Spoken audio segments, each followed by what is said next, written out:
You know that big heart of yours that keeps you stuck in these toxic relationships? It's because you have too much empathy.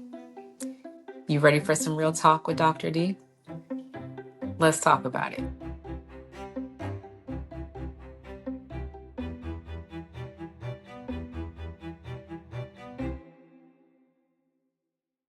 My name is Dr. Leslie Davis, and I'm a relationship therapist. And today I'm going to tell you how your empathy is keeping you trapped in toxic relationships. Empathy is the action of understanding, being aware of, being sensitive to, and vicariously experiencing the feelings, thoughts, and experiences of another. Now, I didn't make up that definition. Let's thank Webster for that. But I like to think of empathy as joining in someone's emotional experience and sometimes even feeling their pain. It's a way of supporting someone else. And of course, we want to be empathetic. Of course, the world needs more empathy. But what about when empathy becomes toxic? Empathy is definitely encouraged in a healthy relationship because without it, you can't understand your partner or your friend or your family member. Empathy is really beneficial in relationships, and sometimes it helps us understand someone's triggers. When we understand their triggers, we know how to operate and move around them so they don't get hurt and we don't get hurt by them. Empathy can be beneficial in relationships because it can help us understand someone's triggers. When we understand what triggers someone, we know how to operate around them and maneuver ourselves around them to make sure that we aren't hurting them too. But what happens when we have too much empathy?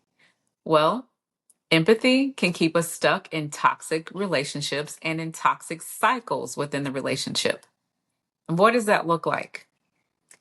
Think about times when your partner or your friend was really upset and really abusive towards you, maybe emotionally or mentally and even physically.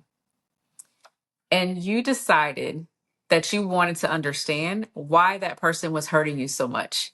And in your understanding, you got stuck in a toxic cycle.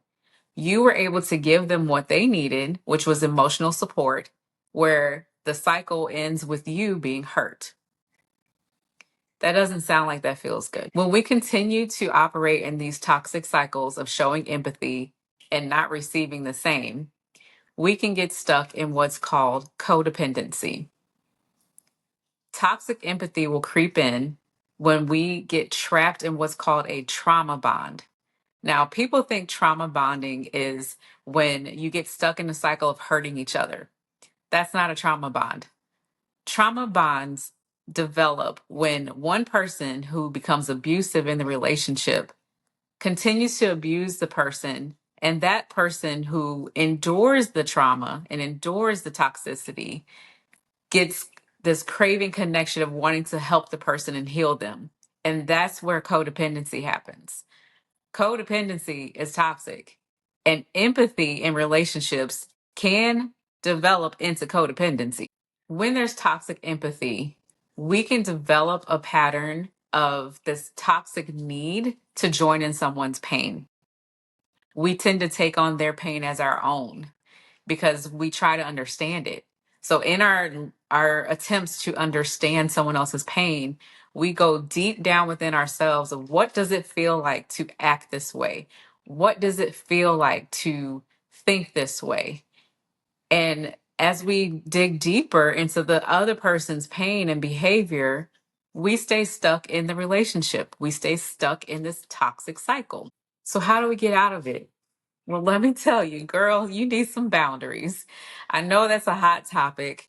Boundaries, yes, are needed. And sometimes we struggle to implement boundaries. And sometimes we struggle to maintain boundaries. But the only way we're going to get out of this toxic cycle of toxic empathy is to implement healthy boundaries. Sometimes that boundary might show up where we just spend less time with the person that's in a sense of chaos. Or maybe it shows up where we can let them know that there's certain topics that we're willing to talk about. Maybe there are limits that we set with how often we talk about what's hurting them. But we have to identify boundaries when we are being hurt by someone else's pain. We can't join in someone's chaos when we can't protect ourselves. And it's our job to do that. It's not the other person's job to protect us. We have to do that for ourselves. So if you find yourself getting stuck in toxic empathy, reflect on, what are you doing? What does it feel like to be stuck in that pattern? What are you doing to stay stuck in that pattern? And I can guarantee it's going to come back to you having poor boundaries. Now, girl, I want you to think about this. We were never meant to bleed from love. We were meant to be held by love. And when we choose to stay in a toxic cycle of toxic empathy, we might be loving the other person, but we're not getting it back.